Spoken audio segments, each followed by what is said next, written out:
चला तर मित्रमंडळींनो, आज बनवूया झणझणीत रस्सा कारलं. तुम्हाला वाटत असेल की कारलं हे कडू लागतं, तुम्ही आज ह्या पद्धतीने करून बघा. अजिबात कारलं कडू बनणार नाही. आणि रस्सा कारलं तर तोंडाला पाणी सुटते ना. चला बघूया कशी करायची रेसिपी. त्याआधी तुमचं स्वागत आहे माझ्या इंडियन किचन चेस्का कुकिंग चॅनलमध्ये. सर्वात आधी आपल्याला इथे कारले घ्यायचे आहे. कसे घ्यायचे तर हिरवे कारले घ्यायचे. पिवळे पडलेले अजिबात आपल्याला वापरायचे नाही. जेवढी आपल्याला भाजी बनवायची तेवढे घ्यायचे. आणि कवळे कारले घ्यायचे, एकदम जास्त बियावाले घ्यायचे नाही.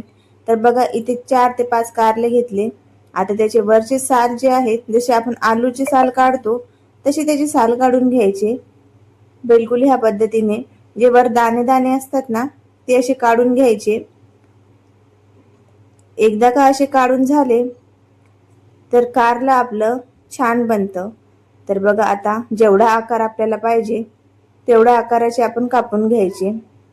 साईज तुम्ही कमी जास्त करू शकता. मी इथे एका याची 3 साईज केलेली आहे. मधामधून काप करायचा एका याला आणि आतमधले जे बिया असतात त्या काढून घ्यायच्या. पूर्ण खाली करायचं. बघा ह्या सारखं सर्व आपल्याला अशीच करायची आहे. पूर्ण बिया यामध्ये नाही, काहीच नाही राहिला पाहिजे. आता एका कढाईमध्ये टाकायचं. कढाईमध्ये 2 चम्मच हळद टाकायची. कमी जास्त तुम्ही करू शकता. 1 मोठा चम्मच मीठ घालायचं आणि थोडं पाणी टाकायचं. थोडं 5 मिनिट त्याच्यामध्ये डीप करून ठेवायचं. नंतर गॅसवर ठेवून द्यायचं. 5 ते 10 मिनिट उकळी येऊ द्यायचं. तोपर्यंत मसाला रेडी करू. अर्धा वाटी घेतले तीळ पांढरे, अर्धा वाटी शेंगदाणे घ्यायचे, 2 ते 3 चम्मच आपल्याला इथे धने घ्यायचे. आता याला छान असं भाजून घ्यायचं. पूर्ण काळं झालं पाहिजे असं आपल्याला भाजून घ्यायचं. बघा धुवाने गॅसवर भाजून घेतलं. आता याला 2 ते 3 मिनिट थंड करून डायरेक्ट मिक्सरच्या भांड्यात टाकायचं. अर्धा चम्मच जिरं टाकायचं. याला छान बारीक करून घ्यायचं. एका भांड्यात टाकून घ्यायचं. नंतर यामध्ये अर्धा चम्मच मीठ घालून अर्धा चम्मच लाल तिखट घालायचं. 1 मोठा चम्मच तेल टाकायचं. थोडं 2 ते 3 चम्मच पाणी टाकून याला छान मिक्स करून बघा आपला काळा मसाला हा बिलकुल रेडी झाला. आता त्याच भांड्यामध्ये अर्धी वाटी लसूण पाकळ्या, 1 वाटी कांदा आणि थोडा कोथिंबीर टाकायचं. 2 हिरव्या मिरच्या टाकायच्या. तुम्ही आणखी सुद्धा काही मसाले लागले तर त्यामध्ये टाकू शकता. बट ह्या पद्धतीने खूप जास्त असे छान बनतात. तर बघा आता आपले कारले झालेले आहे. त्याला टोचून बघायचं. नरम झाले असतील तर उतरून घ्यायचं. त्यामध्ये थंड पाणी टाकून एकदा काढून घ्यायचं. नंतर त्यामध्ये भरपूर थंड पाणी टाकायचं आणि 2 ते 3 मिनिट ठेवून आपला हात लागेल एवढं थंड करून घ्यायचं. आतमध्ये जर बिया राहिल्या असेल तर काढून घ्यायचे आणि अलगद हाताने पाण्यामधून काढून साईडला ठेवायचं. एकदम आपल्याला दाबायचं नाही. आता जो काळा मसाला आपण रेडी केला होता तो यामध्ये अशा प्रकारे भरून घ्यायचा.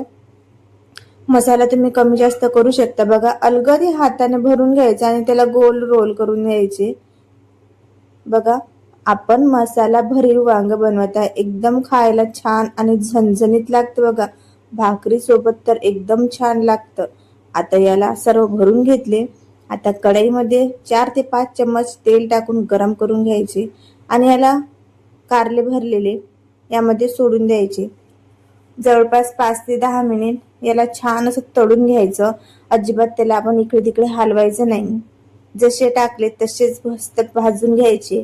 5 ते 10 मिनिटांनंतर थोडे कुरकुरीत झाल्यासारखे वाटले की काढून घ्यायचे. ही प्रोसेस केल्यानंतर कारला आपलं अजिबात कडू बनत नाही. तर बघा काढून घेतले सर्व. आता त्याच तेलामध्ये आपण तडका देऊया. तर अर्धा चम्मच जिरं टाकायचं.